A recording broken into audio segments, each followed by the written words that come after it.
बातचीत अब शुरू होने वाली है। और जब पिछली बार प्रधानमंत्री मोदी की यात्रा हुई थी साइप्रस की, तो उसमें कई सारे क्षेत्रों की पहचान की गई थी और कई सारे क्षेत्रों में आपस में कई समझौते भी हुए थे। तो अब ये जो यहाँ पर प्रतिनिधिमंडल स्तर की बातचीत होगी, इसमें उसकी समीक्षा की जाएगी और साथ ही साथ नए वो कौन कौन से क्षेत्र हो सकते हैं जिनमें दोनों देश आगे बढ़ सकते हैं, उसको लेकर के ये बातचीत काफी महत्वपूर्ण है। अब एक ब्लू इकोनॉमी को लेकर के भी, ये समुद्री व्यापार को लेकर भी, चूंकि जो शिपिंग सेक्टर है वो साइप्रस में काफ़ी मजबूत है, शिपिंग हब माना जाता है उसको।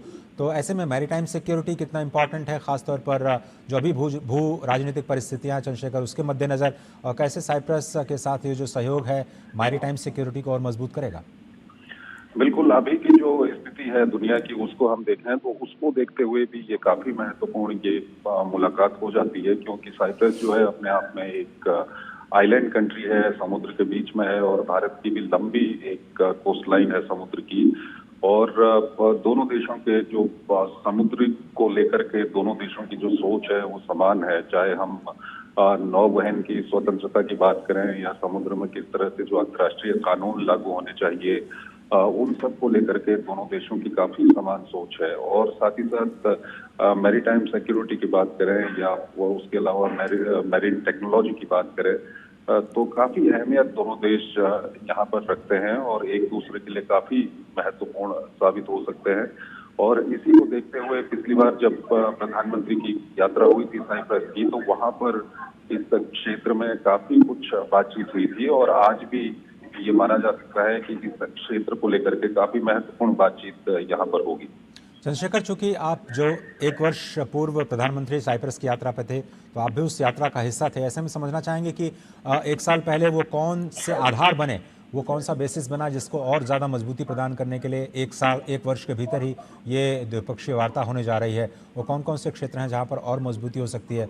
एनर्जी सिक्योरिटी फौरी तौर पर हमें दिखाई देता है, क्योंकि अभी फिलहाल जो बड़े गैस के भंडार मिले हैं वहाँ पर साइप्रस में, वो भी शायद भारत के लिए फायदेमंद साबित हो सकते हैं।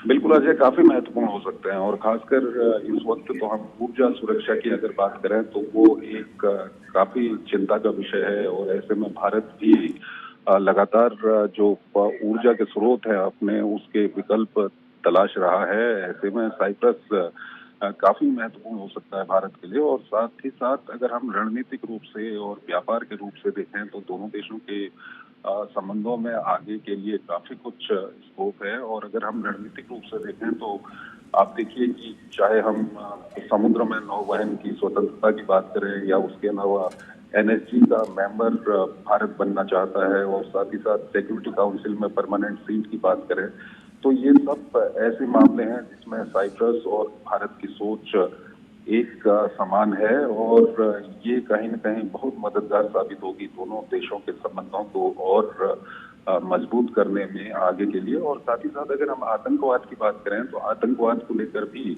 साइप्रस हमेशा भारत के साथ रहा है। तो